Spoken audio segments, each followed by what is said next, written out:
Hey team, I'm Crystal, and today we're going to take a look at how to perform a dumbbell single leg deadlift. So this is what it looks like.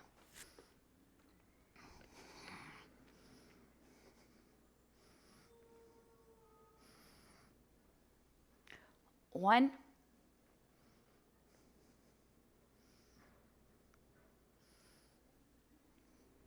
two, and so on. So when we break this down, benefits of this exercise, we're building strength through our posterior chain. We're also building strength and stability through our anterior core, as well as building some really nice strength through our legs. We're gonna start by bringing our dumbbell into one hand. The same side leg as the dumbbell the hand that's holding the dumbbell is going to be the leg that lifts. The opposite leg is gonna be our supporting leg. So we're gonna have a soft bend in our left knee if our dumbbell is in our right hand. From here, shoulders down, belly braced, tucking our chin, and we're gonna start to hinge from our hip.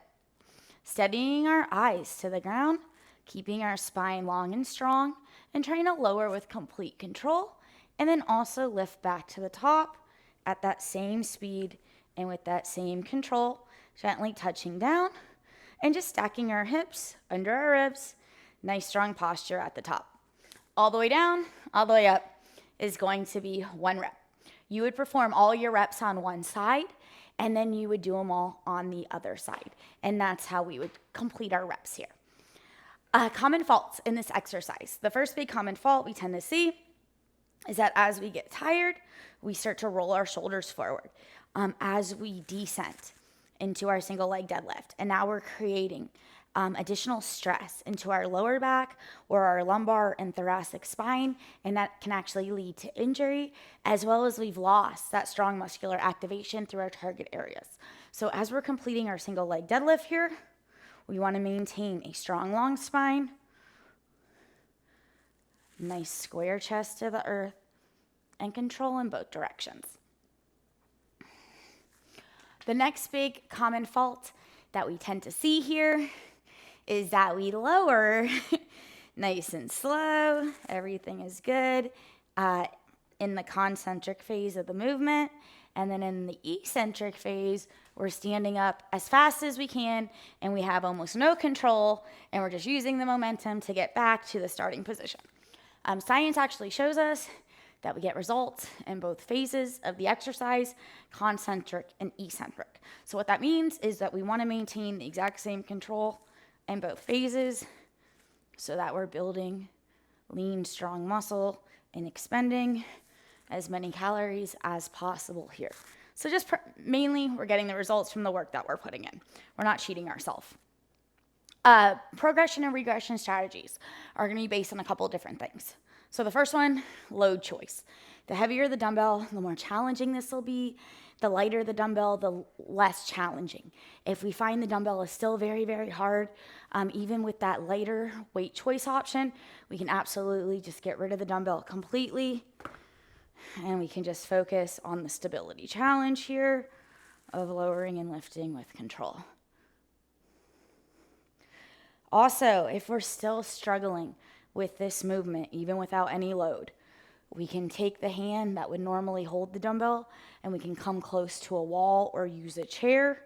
And now we have that additional help or assistance as we're performing the movement until we build the strength and stability levels that are required to do it without that additional assistance. The second way we can manipulate intensity, making things harder, making things easier, is going to be that range of motion.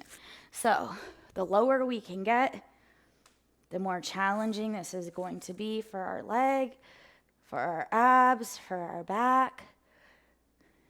And we can absolutely make this less challenging by just kind of reducing that load. Maybe we hang out up here because that's what's right for us today. So just finding that appropriate option for our personal fitness workout. And the third way that we can manipulate intensity is going to be once we have really good control in our movement, really good weight choice, really good range of motion, we can start to move in and out of the reps a little bit more fluidly, but only if we can maintain that control and we're still controlling that speed in both directions. Coming down, coming up. So just completing those reps a little bit faster, but still getting everything we should out of the exercise. There is one more way that we can manipulate intensity here, is once you've gotten speed and load and range and all that good stuff dialed in, when we step in with the leg that floats, instead of touching down on the ground, we can actually just float the foot.